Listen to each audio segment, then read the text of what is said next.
అప్పుడు మట్టి వేగంగా తొలగించడానికి వస్తుంది. మట్టి తొలగించిన తర్వాత మిషన్తో పాటు మనుషులు ఎక్కడున్నారు అనేది వెతకాలి.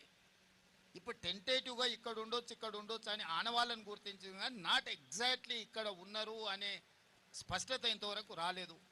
దాని మీద నిరంతరం నిపుణులు పనిచేస్తున్నారు. ఇది అంటే అత్యంత సంక్లిష్టాత్మకమైన సమస్య. దీన్ని చాలా నైపుణ్యంతో చేయాల్సిన పని.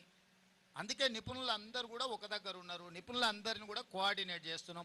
ప్రభుత్వం ప్రతి నిమిషం మీరు చెప్పండి, అసలు సంఘటన జరిగిన కొన్ని గంటల్లోనే సంబంధిత శాఖ మంత్రి, లేకపోతే ఇక్కడ సంబంధించిన శాసనసభ్యులు, జిల్లా మంత్రి గారు, సాంకేతిక నిపుణులు అందరినీ స్పాట్లోకి వచ్చి పనిచేసినా లేదా? మీడియా మిత్రులుగా మీరు మీ అబ్జర్వేషన్ చెప్పండి.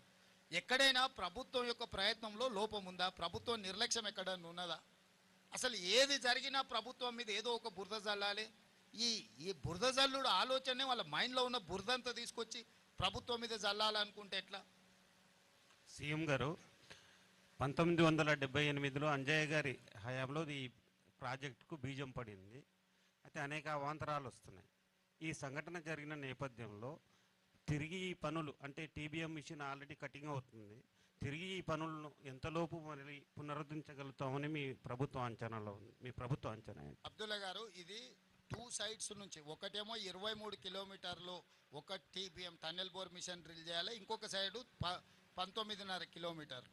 ఇటువైపు నుంచి 19.5 కిలోమీటర్ల, దాదాపుగా 14.5 కిలోమీటర్లు ఇప్పుడు టన్నెల్ బోర్ పూర్తి చేసింది. ఒక 5 కిలోమీటర్లు ఇటువైపు నుంచి ఉంది.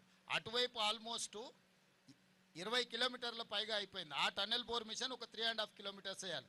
ఇప్పుడు ఆ టన్నెల్ బోర్ మిషన్ని యాక్టివేట్ చేసి వీలైనంత వరకు ఇది రిపేర్ చేసుకొని ముందుకు పోయే క్రమంలో అటువైపు నుంచి కూడా తీసుకొస్తాం. ఎందుకంటే ఇది 2 వైపుల నుంచి పని చేసుకుంటూ వచ్చే విధానం.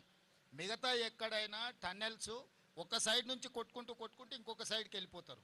కానీ ఇందులో ఆ రోజు